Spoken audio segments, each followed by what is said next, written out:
Verona, for a while I take my leave to see my friends in Padua, one of all my best beloved and approved friend Hortensio.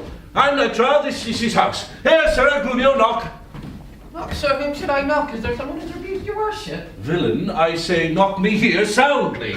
Why, sir, what am I, sir, that I should knock you here, sir? Villain, I say knock me at this gate, and rap me well, or I'll knock your names pate. My master's grown quarrelsome. I should knock you first, and then I know after who comes by the worst. Will it not be, faith, sir, and you knock? I'll ring it, I'll try how you can solve fat and sing it. Now knock when I bid you, Sarah, villain. Help, masters, help, my master is mad! Knock, Sarah! How now? What's the matter? My old friend Grumio and my dear friend Petruchio. How do you all at Verona? Signor Hortensio, come you to part the fray? Con tutto il cuore ben trovato, may I say. Molto onorato mio signor Petruchio. Alla nostra cosa benvenuto. Rise, Grumio, rise. We shall compound this quarrel. This be not a lawful case for me to leave in service. Was it not fit for a servant to use his master so? For aught I see, 2 and 30 a pound. Who would to God I had not knocked first? A senseless villain, good Hortensio, I bade the rascal knock upon your gate, and could not get him from my heart to do it. Knock at the gate. Spake you not these words plain? Knock me here, knock me soundly, and knock me well. And come you now with knocking at the gate. Sarah, be gone or talk not, I advise you. Petruchio, patience. I am Grumio's pledge. Why, this is a heavy chance twixt him and you, your ancient, trusty, pleasant little servant Grumio. And tell me now, sweet friend, what happy gale blows you to Padua, here from old Verona? Such wind as scatters young men through the world to seek their fortunes farther than at home, where little comfort grows. But in a few, Signor Hortensio, thus it stands with me. Antonio, my father, is deceased. And I have thrust myself into this world happily to wive and thrive as best I may. Crowns in my purse I have, and goods at home, and so am come abroad to see the world. Petruchio, shall I then come roundly to thee and wish thee to a shrewd, ill-favoured wife? Thou'dst thank me but little for my counsel, and yet I'll tell thee she shall be rich. And very rich. But thou art too much my friend, and I'll not wish thee to her. Signor Petruchio, between such friends as we, few words suffice. Therefore, if thou know one rich enough to be Petruchio's wife, she moves me not, or not removes at least affection's edge in me. Was she as rough as are the swelling Adriatic seas? I come to wive it wealthily in Padua, if worthily, then happily in Padua. Nay, look you, sir, he tells you flatly what his mind is. Why, give him gold enough to marry him to a puppet, or an aglet baby, or an old trot with ne'er a tooth in her head, though she have as many diseases as 250 horses. Why, nothing comes amiss, some money comes with all. Petruchio, since we are stepped thus far in, I shall continue that I broached in jest. I can, Petruchio, help thee to a wife, with wealth enough, and young, and beauteous, brought up as best becomes a gentlewoman. Her only fault, and that is fault enough, is that she is intolerable, cursed, and shrewd, and froward, so beyond all measure that were my state far worse than it is, I would not wed her for a mine of gold. Oh, Hortensio, peace, thou knowest not gold's effect. Tell me her father's name, and 'tis enough, for I will board her, though she chide as loud as thunder when the clouds in autumn cracked. Her father's name is Baptista Minola, an affable and courteous gentleman. Her name is Caterina Minola, renowned in Padua for her scalding tongue.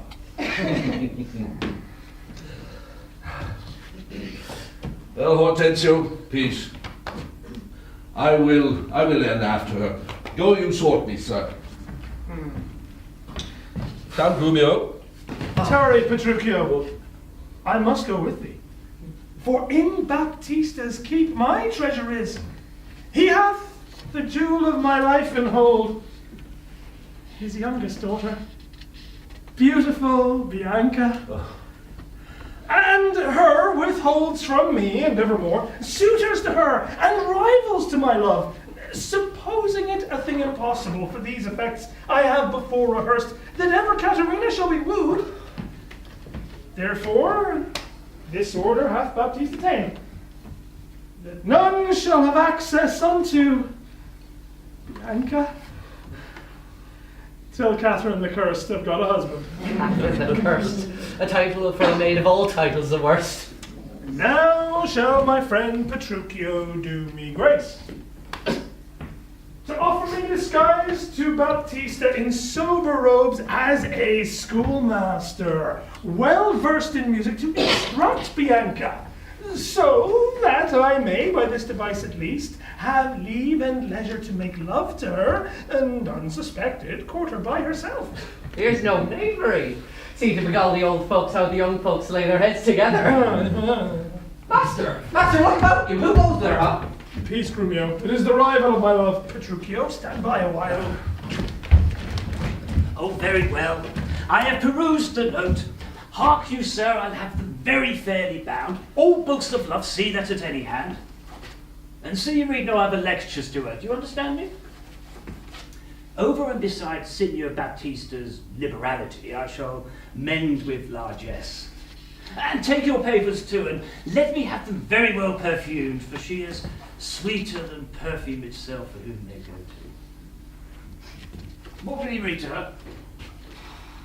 Whate'er I read to her, I'll plead for you as for my patron. Stand you so assured, as firmly as yourself were still in place. Yea, and perhaps with more successful words, sir, unless you were a scholar, sir. Oh, this learning, what a thing it is! Oh, this woodcock, what an ass it is! Peace, sir. Grumio. Mum.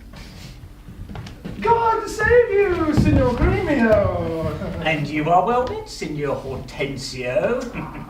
Trow thou whither I am going, Baptista Minola. I promised to inquire carefully about a schoolmaster for the fair Bianca, and by good fortune I have lighted well on this young man for learning and behaviour fit for her turn. Well read in poetry and other books. Good ones, I warrant you. 'Tis well, and I have met a gentleman that hath promised me to help me to another, a fine musician to instruct our mistress. So shall I be no whit behind in duty to fair Bianca, so beloved of me. So beloved of me, and that my deeds shall prove. And that his bag shall prove. Grumio, 'tis now no time to vent our love. Listen to me, and if you speak me fair, I'll give you news indifferent good for either. Here is a gentleman whom by chance I met upon agreement from us to his liking, shall undertake to woo cursed Caterina, yea, and to marry her. If for dowry, please. So said, so done is well. Hortensio, have you told him all her faults? I know she is an irksome, brawling scold. If that be all, masters, I hear no harm. No, sayest me so, friend. What countryman? Born in Verona, old Antonio's son. My father dead, my fortune lives for me, and I do hope good days and long to see.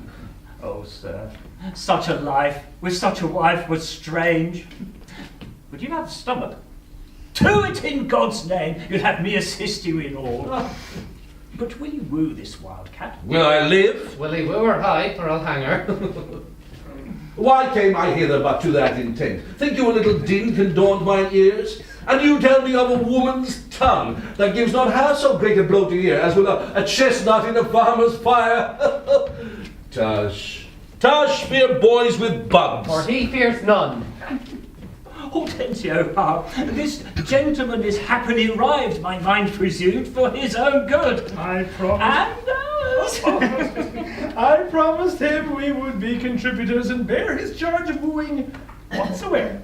And so we will, provided that he win her. I would, I were sure of a good dinner. Gentlemen, God save you! If I may be bold, tell me, I beseech you, which is the readiest way to the house of Signor Baptista Manola? He that has the two fair daughters. Is he, you mean? Ah! Even he, Bianca. Oh, you, sir, you mean not her to... Perhaps him and her, sir. What have you to do? Not other child, sir, at any hand, I pray. I love no child, sir. Bianca, let's away. Well begun, Tranio. Sir, a word ere you go. Are you a suitor to the maid you talk of, yea or no? And if I be, sir, is it any offence? No, if we've had more words, he will get you hence. Why, sir, I pray, are not the streets as free for me as for you? But so is not she. For what reason, I beseech you? For this reason, if you know, that she's the choice love of Signor Grimio. That she's the chosen of Signor Hortensio! Softly, my masters, if you be gentlemen, do me this right, hear me with patience. My father is a noble gentleman, to whom Baptista is not at all unknown, and were his daughter. Fairer than she is, she may more suitors have, and so she shall, Lucentio shall make one! What? This gentleman will outtalk us all. Sir, give him head. I know he'll prove a jade. Hortensio, to what end are all these words? Sir, let me be so bold as to ask you, did you yet e'er see Baptista's daughter? No, sir. But here I do, that he hath two. One as famous for her scolding tongues as the other for her beauteous modesty. Sir, the first for me. Let her go by. Yea, save that labour for the great Hercules. The youngest daughter whom you hearken for, her father keeps from all access of suitors, and will not promise her to any man until the elder sister first be wed. The younger then is free, and not before. If it be so, sir, then you're the man who must set us all and me amongst the rest. And if you break the ice and do this feat, achieve the elder, set the younger free. For our access, whose hap shall be to have her, shall not so graceless be to be ingrate. Sir, you say well, and well you do conceive. And since you do profess yourself to be a suitor, you must, as we all do, gratify this gentleman to whom we all rest, generally beholding. Sir, I shall not be slack in side whereof. Please ye we may contrive this afternoon, and quaff carouses to our mistress's health, and do as adversaries do in law, strive mightily, but eat and drink as friends. Oh, excellent motion. Fellows, let's be gone. The motion's good indeed, and read so. Petruchio, I shall be your benvenuto.